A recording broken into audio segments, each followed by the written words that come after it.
है, मगर वर्तमान सरकार के बारे में कोविड के समय इन्होंने जो किया, जिस तरह सरकारी धन का दुरुपयोग किया, केंद्र सरकार से मिलने वाली राशि को खर्च नहीं कर पाए, रेमडेसिविर जैसी महत्वपूर्ण इंजेक्शन के बारे में इन्होंने घपला किया और यहाँ तक कि जो वेंटिलेटर्स मिले उसका भी उपयोग नहीं कर सके, निजी अस्पतालों को दे दिया, उनसे किराया तक नहीं वसूल सके, कोई एग्रीमेंट नहीं किया उनसे, और जो दवाएं खरीदी गई उनका एक्सपायरी डेट बड़ी नज़दीक था और कम पोटेंशियल वाले, कम ताकत वाली दवाएं खरीदी गई।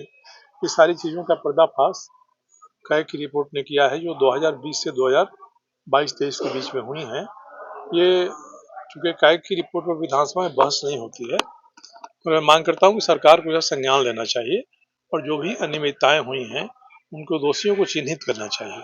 बिना स्वास्थ्य मंत्री के संलिप्तता के इतनी बड़े पैमाने पर अनियमितताएं नहीं हो सकती हैं। इसलिए कोविड के समय जो पैसे की बंदरबाट हुई, उसके बाद CHC PHC आज बनाने में जो घपले हुए हैं, यहाँ तक कि जो UG और PG की सीटें हैं यहाँ के मेडिकल कॉलेजों में, वो खाली रह जा रही। 58 सीट UG की और 118 सीट PG की, ये खाली रह गई।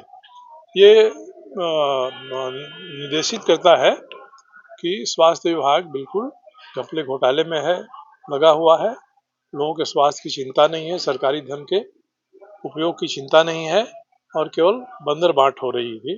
यही इससे साबित होता है। इशारा किसकी तरफ है? किसकी तरफ है? स्वास्थ्य मंत्री जो थे उनके खिलाफ मैंने अनियमितताओं को उठाया, मुख्यमंत्री को पत्र लिखा, सबूत पे उनकी फाइलों की कॉपी लगाई। मुख्यमंत्री जी ने आज तक तो कोई कार्रवाई नहीं किया और स्वास्थ्य मंत्री ने मेरे विरुद्ध FIR दर्ज करा दिया और इनके DSP ने उसको ट्रू कर दिया और इसके कारण से मुझे तो जमानत लेनी पड़ी उसमें।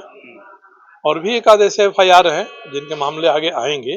तो जो व्यक्ति स्वास्थ्य विभाग की अनियमितताओं के बारे, घपले घोटालों के बारे में आवाज उठाएगा, उनके बारे में सरकार जेल भेजने के लिए FIR कराएगी और जो दोषी है, जिसका अपराध खुलकर सामने आ रहा है, उसको ये सुरक्षित संरक्षित रखेंगे क्योंकि ये उनकी सरकार के हिस्सा है। सर, क्या पन्ना गुप्ता की जो बात आप कह रहे हैं, क्या वो जेल भी जा सकते हैं अगर जांच सही से की जाए? और जांच हो तब तो, जांच कहाँ कोई कराया? जांच कराए तब तो। कोविड में जो कोविड कर्मियों को प्रोत्साहन राशि थी वो इनको भी मिले, उसके लिए इन्होंने बिल बनाकर ट्रेजरी में भेज दिया और इनके स्वास्थ्य मंत्री के मंत्रालय में 6 व्यक्ति काम करते हैं, उसके जगह 60 व्यक्तियों का बिल बनाकर भेजा। तो घोर अनियमितता है। उसके अलावा दवाओं की बात मैंने कही, दवा का टेंडर निकला, कम दाम में खरीदने के बदले में अधिक दाम में कैबिनेट से निर्णय करा के अधिक दाम में खरीदा गया।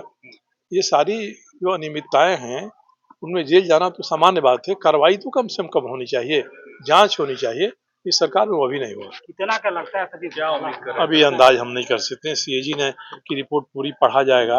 CAG की रिपोर्ट तो नमूना पर आधारित होती है, सैंपल सेलेक्ट कर लेते हैं, जांच करते हैं। उम्मीद कर रहे हैं? मैं कोई उम्मीद नहीं कर रहा हूँ सरकार से, मैं कोई उम्मीद नहीं। आपने पूछा तो मैंने बता दिया कि CAG रिपोर्ट ने पर्दाफाश कर दिया है। इन घोटालों को मैं उठा रहा था, जिन अनियमितताओं को उठा रहा था, उन पर से पर्दा हटा दिया।